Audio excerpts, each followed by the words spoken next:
देश की राजनीति में इस वक्त झारखंड के किसी बड़े चेहरे की चर्चा हो रही है तो वह हेमंत सोरेन है, जिसे हेमंत सोरेन ने इस बार के विधानसभा चुनाव में सिद्ध करके दिखाया है।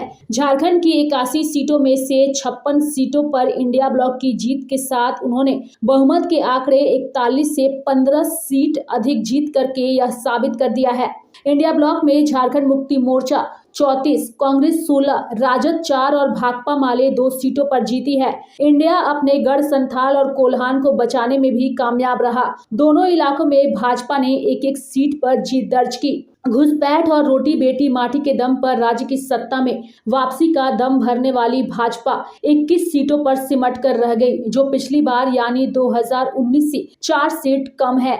2019 में भाजपा ने 25 सीटें जीती थी। इंडिया की जीत के पीछे कई फैक्टर रहे हैं, लेकिन सबसे बड़ा फैक्टर मैया सम्मान योजना और कल्पना सोरेन रही। इसके अलावा जेएमएम ने टिकट बांटने में सावधानी बरती और अपने क्षेत्र में फोकस करने वाली नेताओं को तरजीह दी। विपक्ष को उसके घुसपैठ के मुद्दे में ही फंसा दिया। राज्य की 81 में से 29 विधानसभा सीटों पर महिला वोटर पुरुष से अधिक है और यही कारण है कि चुनाव में इंडिया की मैया दीदी योजना की काट में भाजपा ने गोगो दीदी योजना लाने का वादा किया। मैया में महिलाओं को हर माह 2500 रुपए तथा गोगो दीदी में 2100 रुपए देने का वादा था।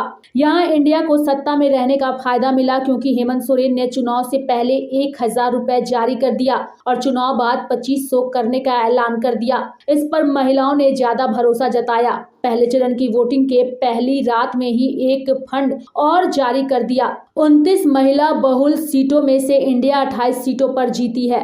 दूसरी ओर कल्पना सोरेन का काट नहीं खोज पाई भाजपा, यानी कि पति हेमंत सोरेन के जेल जाने के बाद राजनीति में आई कल्पना सोरेन ने अपने भाषण और पब्लिक कनेक्ट के तरीके से लोगों को अपने पक्ष में कर लिया। इंडिया ब्लॉक के प्रत्याशियों में सबसे ज्यादा डिमांड कल्पना सोरेन की रही। उनकी सधी हुई भाषा और सहज सरल अंदाज ने लोगों को जोड़ा।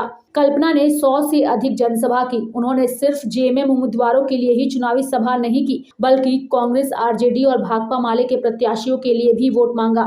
वहीं बीजेपी में महिला नेता की कमी खली। लोगों के अंदर कल्पना के प्रति रुझान के कारण ही भाजपा उन पर सीधा हमला करने से बचती रही। पूरे चुनाव प्रचार में हेमंत सोरेन भाजपा को आदिवासी विरोधी बताने पर अड़े रहे। उन्होंने हर सभा में कहा कि आदिवासियों के उत्थान से भाजपा के लोग बेचैन हैं। उन्होंने झूठे मुकदमे में फंसाकर मुझे जेल भेजा, हमारी पार्टी को तोड़ने का प्रयास किया। हेमंत ने मणिपुर से लेकर छत्तीसगढ़ तक के आदिवासियों पर हो रहे अत्याचार की बातें कहकर लोगों से सहानुभूति बटोरी। इसका रिजल्ट पर खासा असर दिखा और यही कारण रहा कि हेमंत सोरेन एक बार फिर से मुख्यमंत्री राज्य के बनने जा रहे हैं। बता दें कि रघुवर दास की सरकार में 2016 में सीएनटी एक्ट में बदलाव की कोशिश करना भाजपा को अब तक भारी पड़ रहा है। बदलाव के घाव से भड़के आदिवासी अब तक भाजपा से नहीं जुड़ पाए हैं। सीटों के आंकड़े भी बता रहे हैं। बता दें कि रघुवर दास ने सीएनटी एक्ट की धारा 46 में बदलाव किया था। इस बदलाव के तहत आदिवासियों की जमीन के नेचर को बदला जा सकता था। उनका कहना था कि उन्होंने राज्य में उद्योग लगाने को लेकर ऐसा किया, लेकिन आदिवासियों के बीच ये मैसेज गया कि बिजनेसमैन को फायदा पहुंचाने के लिए एक्ट में संशोधन किया गया। वो जब चाहे हमसे जमीन ले सकते हैं। भारी विरोध के बाद बदलाव के प्रस्ताव को वापस लेना पड़ा था। वहीं पूरे चुनाव में भाजपा ने घुसपैठ के मुद्दे को जोर शोर से उठाया। पीएम से लेकर लोकल नेता तक के हर भाषण में बांग्लादेशी घुसपैठ का मुद्दा हावी रहा। इसके उलट हेमंत सोरेन और इंडिया ब्लॉक के नेता ये कहते रहे कि सीमा की सुरक्षा तो केंद्र के जिम्मे है, इसमें राज्य का क्या लेना देना। साथ ही झामुमो कांग्रेस एरिया वाइज मुद्दों को पकड़े रही। हर एरिया में अलग अलग मुद्दे पर बातें करती रही, जबकि भाजपा पूरे राज्य में घुसपैठ के नाम पर चुनाव लड़ती रही।